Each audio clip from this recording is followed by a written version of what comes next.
A quem serve o presidente da Câmara, Hugo Mota? Essa é a pergunta do milhão. Logo depois de sua eleição à presidência da Câmara, Hugo Mota se manifestou de forma muito lúcida e sensata a respeito das manifestações do dia 8 de janeiro, negando narrativas golpistas, mais ou menos como fez o ministro do governo Lula da Defesa, dizendo que não houve golpe, que não tem elementos para isso, o que todo mundo já percebeu, a não ser quem quer insistir numa narrativa por interesses políticos ou de vingança sobre quem pensa diferente sobre seus adversários.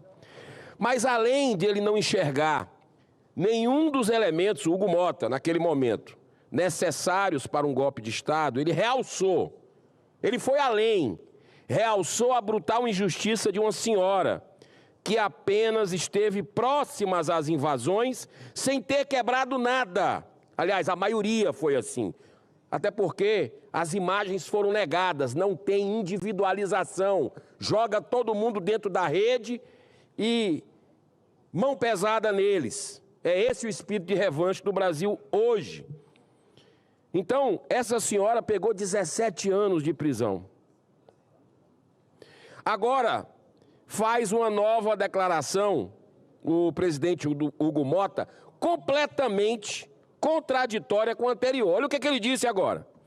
Caso o PL da anistia não seja conduzido com responsabilidade, haverá risco de aumentar a crise institucional. Abro aspas de novo.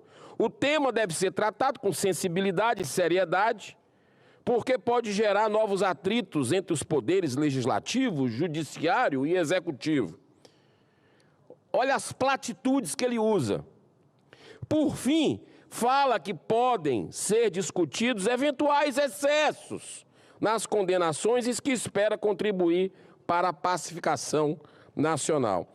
A primeira pergunta que precisa ser respondida é sobre o que aconteceu nesse período para justificar tamanha mudança do presidente Hugo Mota nas suas falas. Vamos lá, tem algumas teorias. Aconteceu um estranho jantar no dia 18 de março na casa de Alexandre de Moraes, o ministro carrasco, que vem perseguindo as pessoas, censurando os brasileiros, inclusive parlamentares, com esse inquérito que completou 6 anos agora, em março, inquérito vergonhoso que rasga a nossa Constituição. Além do Alexandre de Moraes, que recebeu as pessoas, olha só quem estava nessa cerimônia, nessa festa em casa.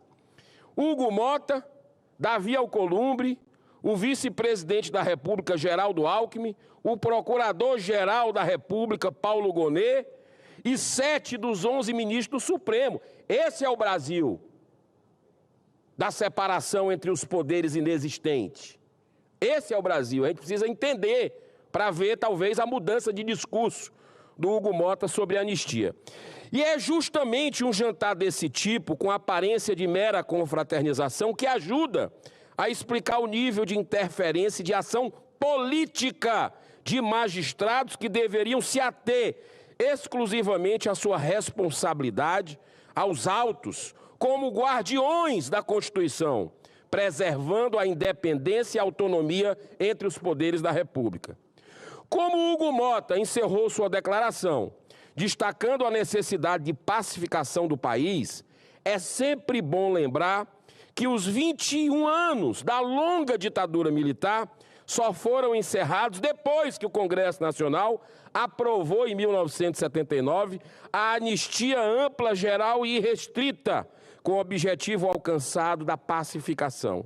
Foram perdoados todos os crimes, incluindo assalto a banco, sequestro de embaixador e todos que pegaram armas. Inclusive, alguns desses deram entrevistas dizendo que a estratégia era fazer um golpe para a ditadura do proletariado.